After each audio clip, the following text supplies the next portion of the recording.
Greetings, this is my second reader response for All American Boys, and this is pre-coffee, so bear with me. So I'm at the point in the book, around page 140, where Rashad is in the hospital, and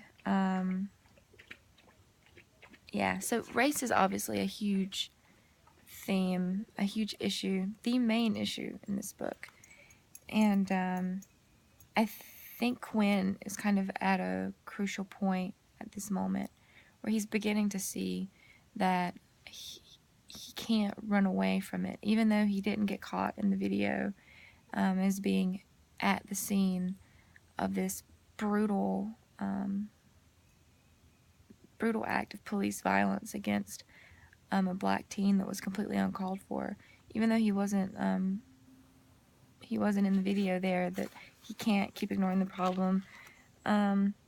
But he did. There's this little section on page 140 where he mentions where he's kind of talking, or he's pondering, and or he's wishing that it could be different. He says, "Wouldn't we have been better off thinking that way?" And he's saying thinking that way.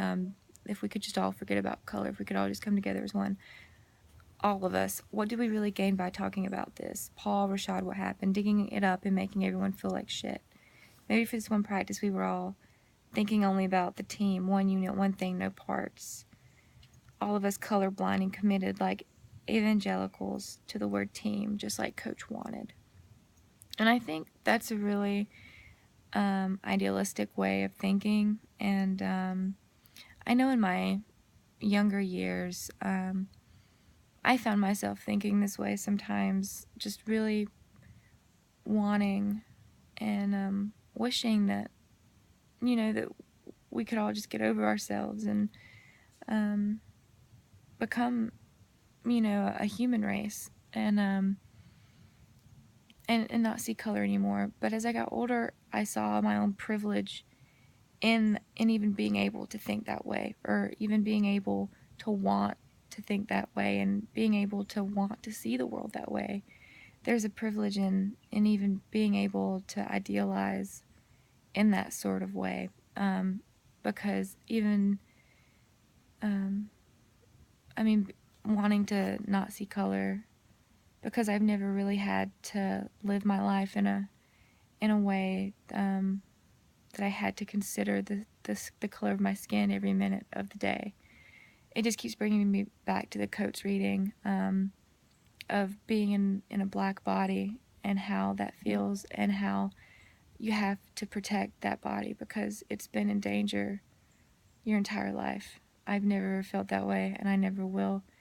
And so being able to idealize a world and want to be able to think in colorblind terms is a luxury and a privilege, and one that, people like Rashad aren't granted, and it's just a naive way of thinking, and one that isn't possible, and one that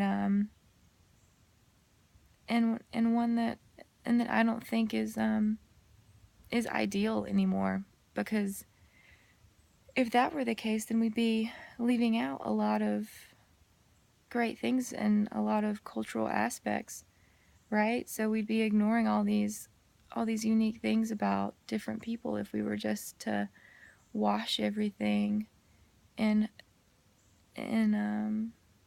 identical, if everything were alike. So anyway, I feel like I'm babbling here. Like I said, pre-coffee. I feel like I'm getting off topic here. But anyway, so that's what's sticking out to me at this point in my reading. That's kind of the last little section on Quinn that I read, and it was pretty powerful. But he ended up kind of shifting away from that way of thinking, and ended with this sentence: "Instead, I knew there was a problem, and I was beginning to think I was a part of it, whether I was in the damn video or not." So I'm hoping we're going to see some changes in his actions soon. So yeah, I'm holding out for dear Quinn. And Rashad is, he has just started his sketch of the scene that's been flashing all over the news of his brutal attack. So, yeah. All American Boys. Video response number 2.